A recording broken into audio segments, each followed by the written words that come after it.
Bismillahirrahmanirrahim. Assalamu alaikum, fellow humans. Today we'll be exploring Awal. Allah is the first. Even when we say that He is before the first before precedes the second and is comparable to it.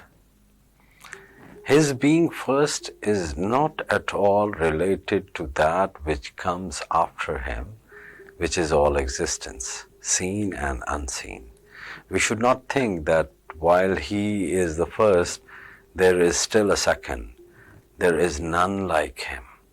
His firstness means that there is nothing prior to Him, that He is self-existent, that all arises from Him, and that He is the cause of all that becomes.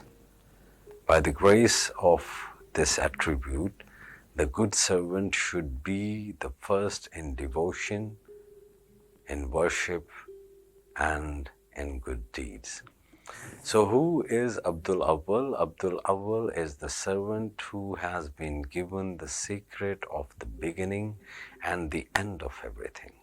Such a person is aware of eternity and endlessness.